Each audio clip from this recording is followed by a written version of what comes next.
Assalamualaikum warahmatullahi wabarakatuh. Saya akan memberikan penjelasan tugas final pencegahan dan perawatan cedera. Nama Pandi Ahmad, NIM 1931042121. Alas PJKRG. Langsung saja pembahasan perawatan dan pencegahan cedera di perguruan tinggi, khususnya para mahasiswa pendidikan jasmani.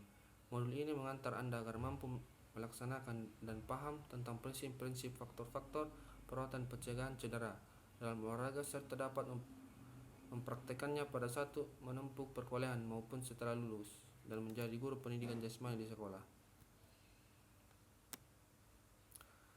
Seseorang melakukan olahraga dengan tujuan untuk mendapatkan kebugaran jasmani, kesehatan maupun kesenangan, bahkan ada yang sekedar hobi. Sedang atlet baik di amatir dan profesional selalu berusaha mencapai prestasi sekurang-kurangnya untuk menjadi juara, tidak menutup kemungkinan akan mengalami cedera. Namun, adapun beberapa faktor yang mempunyai peran perlu diperhatikan agar dapat memperkecil cedera.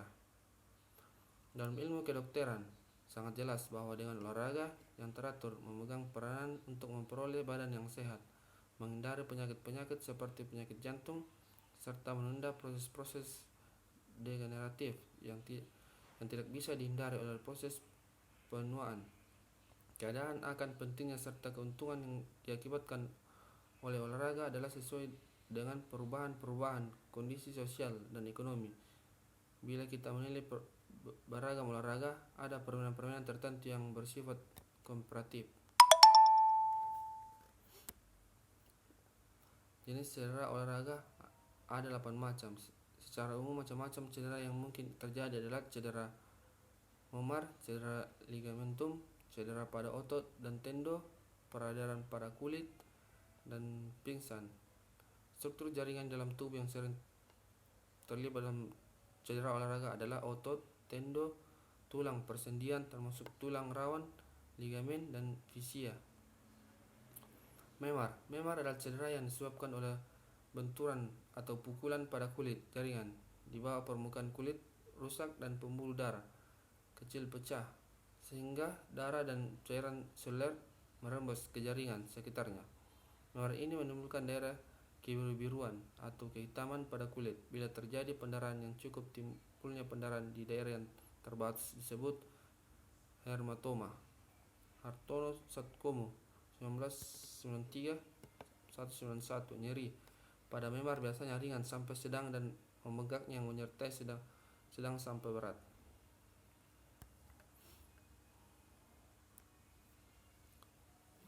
Adapun memar yang mungkin terjadi pada daerah kepala, bahu, siku, tangan, dada, perut, dan kaki. Benturan yang keras pada kepala dapat mengakibatkan memar dan memungkinkan luka syat. Menurut Agung Nugroho, penanganan pada cedera memar adalah sebagai berikut: kompres dengan es selama 12-24 jam untuk menghentikan pendarahan kapiler. Istirahat untuk mencegah cedera lebih lanjut dan mempercepat pemulihan jaringan-jaringan lunak yang rusak. Hindari benturan hindari cedera pada saat latihan maupun pertandingan berikutnya.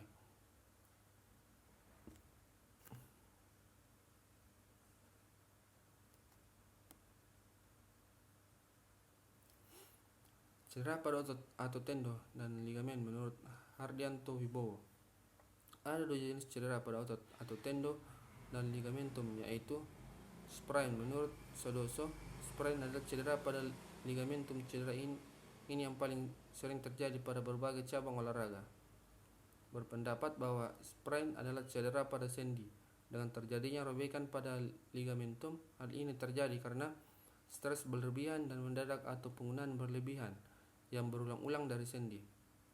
Berdasarkan berat ringannya cedera, Guillaume dan T membagi sprain menjadi 3 tindakan, yaitu: yang pertama, sprain tingkat IPADA. Cedera ini terdapat sedikit hematoma dalam ligamentum dan hanya beberapa serbut yang putus. Cedera menimbulkan rasa nyeri, tekan, pembengkakan, dan rasa sakit pada daerah tersebut. Strain menurut Guillaume, strain adalah kerusakan pada suatu bagian otot atau tendon karena penggunaan yang berlebihan ataupun stres yang berlebihan. Berdasarkan berat ringannya cedera, strain dibedakan menjadi 3 tingkatan, yaitu strain tingkat IPADA, strain tingkat 1, terjadi regangan yang hebat tetapi belum sampai terjadi robekan pada jaringan muskular tendinius. C. Strain tingkat IPA dan strain tingkat 2. Terdapat robekan pada unit muskulo tendinius, tapi ini menimbulkan rasa nyeri dan sakit hingga kekuatan berkurang. Strain tingkat 3. Ada strain tingkat 3. Terjadi robekan total pada unit muskulo tendinius. Biasanya hal ini membutuhkan tindakan pembedahan. Kalau diagnosis dapat ditetapkan, menurut Depdignas, otot merupakan urat yang keras atau jaringan kenyal dalam tubuh yang fungsinya untuk menggerakkan otot tubuh. Pengertian tendon menurut Hardianto Wibowo adalah jaringan ikatan yang paling kuat, berwarna keputih-putihan, bentuknya bulat seperti tali yang memanjang. Adapun strain dan sprain yang mungkin terjadi dalam cabang olahraga renang yaitu punggung, dada, pinggang, bahu, tangan, lutut, dan siku, pergelangan tangan, dan pergelangan kaki. Menurut Hardianto Wibowo, penanganan yang dilakukan pada cedera tendon dan ligamentum adalah dengan diistirahatkan dan diberi pertolongan dengan metode rest. Artinya rest diistirahatkan pada bagian yang cedera, didinginkan selama 15-30 menit. C. Kompres, dibalut tekanan pada bagian yang cedera dengan bahan yang elastis. Balut tekanan yang diberikan apabila terjadi pendarahan atau pembengkakan. E. LFT, ditinggikan atau dinaikkan pada bagian yang cedera. Perawatan yang dapat dilakukan oleh pelatih, tim medis, atau lifeguard menurut Hardianto Wibowo adalah sebagai berikut. Strain tingkat 1. First degree. Tidak perlu pertolongan pengobatan cedera pada tingkat ini, cukup diberikan istirahat saja karena akan sembuh dengan sendirinya. Strain tingkat 2. Kita harus memberi pertolongan dengan metode rest. Di samping itu kita harus memberikan tindakan embolisasi, suatu tindakan yang diberikan agar bagian yang cedera tidak dapat digerakkan dengan cara balut tekanan maupun gips, biasanya istirahat selama 3-2 minggu. Strain tingkat 3. Kita tetap melakukan metode rest sesuai dengan urutannya, kemudian dikirim ke rumah sakit untuk dijahit, disambung kembali.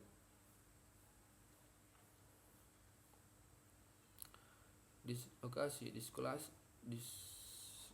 adalah terlepasnya sebuah sendi dari tempatnya yang seharusnya. Dislokasi yang sering terjadi pada olahragawan adalah dislokasi di bahu, sendi punggul, paha karena terpleset dari tempatnya, maka sendi itu pun menjadi macet dan juga terasa nyeri.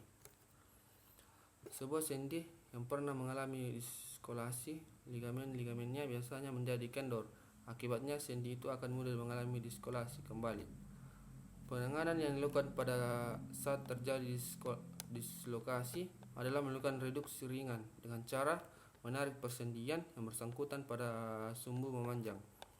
Embolisasi dengan spalk pada jari-jari dibawa ke rumah sakit bila perlu dilakukan resistensi jika terjadi fraktur.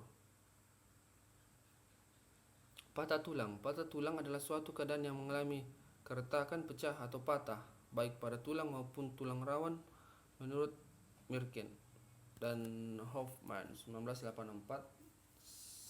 seti 2 124-125. Patah tulang dapat digolongkan menjadi dua, yaitu patah tulang kompleks di mana tulang terputus sama sekali, patah tulang stres di mana tulang retak tapi tidak terpisah menurut Depdignas.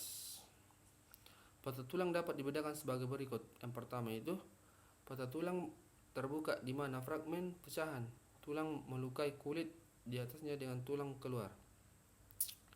Patah tulang tertutup di mana fragmen pecahan tulang tidak menembus permukaan kulit. Penanganan patah tulang yang dilakukan menurut Hardianto Wibowo sebagai berikut. Olahragawan tidak boleh melanjutkan pertandingan. Pertolongan pertama dilakukan reposisi oleh dokter secepat mungkin dalam waktu kurang dari 15 menit. Karena pada waktu itu olahragawan tidak merasa nyeri. Bila dilakukan reposisi, kemudian dipasang spalk balut tekanan untuk mempertahankan kedudukan yang baru serta menghentikan pendarahan. Strain dan sprain adalah kondisi yang sering ditemukan pada cedera olahraga. Strain adalah menyangkut cedera otot atau tendon. Strain dapat dibagi atas 3 tingkat, yaitu tingkat 1 ringan. Tingkat ini tidak ada robekan, hanya dapat kondisi inflamasi ringan. Meskipun tidak ada penurunan kekuatan otot, tetapi pada kondisi tertentu cukup mengganggu atlet, misalnya strength dan otot hamstring, otot paha belakang, akan mempengaruhi atlet pelari jarak pendek, sprinter atau pada baseball pitcher yang cukup terganggu dengan strength otot lengan atas. Meskipun hanya ringan tetapi dapat menurunkan endurance daya tahannya. Tingkat 2 sedang. Strength pada tingkat 2 ini sudah terdapat kerusakan pada otot atau tendon sehingga dapat mengurangi kekuatan atlet. Tingkat 3 itu yang berat. Strength pada tingkat 3 ini sudah terjadi ruptur yang lebih hebat sampai komplit. Pada tingkat 3 ini diperlukan tindakan bedah, repair, sampai fisioterapi dan rehabilitasi. Sprain dapat cedera yang menyangkut cedera ligamen. Sprain dapat dibagi 4 tingkat, yaitu tingkat pertama ringan. Cedera tingkat ini hanya terjadi robekan pada satu ligamen yang terdapat hematomen kecil dalam ligamen dan tidak ada gangguan fungsi.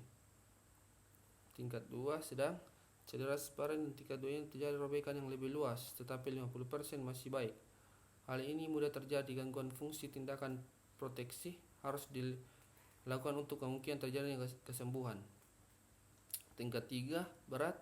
Cedera sprain tingkat ini terjadi robekan total atau lepasnya ligamen dari tempat lengketnya dan fungsinya tergantung secara total. Maka sangat penting untuk segera menempatkan kedua ujung robekan secara berdekatan.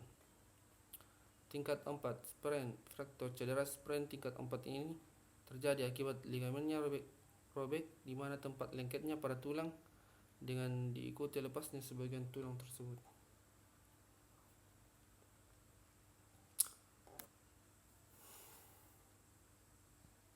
Cedera otot pergelangan kaki adalah mungkin pernah atau bahkan sering mengalami cedera yang satu ini. Pergelangan kaki yang tergilir atau cedera adalah salah satu kejadian yang paling banyak ditemui dalam olahraga. Biasanya hal ini disebabkan oleh peregangan berlebihan atau robeknya pada urat pita jaringan yang menghubungkan satu tulang dengan tulang lainnya. Tendon jaringan sering mengalami cedera karena inilah tempat 3 tulang bertemu. Biasanya ketika sedang berlari atau berjalan pada permukaan yang tidak rata. Pergelangan kaki lebih rawan tergilir. Ketika pergelangan kaki tergilir, istirahatlah dulu dan kaki Anda jangan dipakai berjalan atau berdiri. Anda bisa mengompresnya dengan es batu, mengurangi pembengkakan dan mengurangi rasa sakit. Supaya lebih cepat pulih, angkat pergelangan kaki sampai sejajar dengan jantung. Lakukan sambil duduk dan bersandar. Cedera tulang kering. Cedera ini ditandai dengan rasa nyeri pada betis dan tulang kering bagian atas. Cedera tulang kering atau shin splint terjadi karena peradangan pada otot dan biasanya terjadi pada siapapun. Umumnya cedera tulang kering terjadi saat Anda berlari dan melompat. Penyebab yang paling sering ditemui adalah ketika Anda meningkatkan intensitas aktivitas fisik. Tiba-tiba misalnya mempercepat laju jogging. Penyebab lainnya adalah berolahraga dengan sepatu yang tidak nyaman dan berlari sambil menanjak atau menurun jalan aspal yang keras. Dan yang terakhir itu nyeri pinggang. Nyeri pinggang atau cedera punggung bawah banyak dialami oleh Anda yang mengangkat beban, bersepeda atau bermain golf, tenis dan bisbol. Biasanya rasa nyeri akan muncul di bagian pinggang atau punggung bawah. Nyeri ini bisa disebabkan oleh banyak hal seperti saraf terjepit, tendon atau otot sobek, dan herniated disc. Ini adalah tanda bahwa olahraga yang sedang Anda jalani sudah terlalu berat bagi tubuh Anda dan membutuhkan istirahat. Anda bisa mengobati sendiri nyeri pinggang ini dengan cara beristirahat dan memberi kompres ais. Hindari dulu gerakan-gerakan seperti membungkuk atau mengangkat beban yang berat. Jika rasa nyeri sudah reda, Anda bisa melakukan peregangan yang ringan. Sekian dari penjelasan mengenai pencegahan dan perawatan cedera ini. Assalamualaikum warahmatullahi wabarakatuh.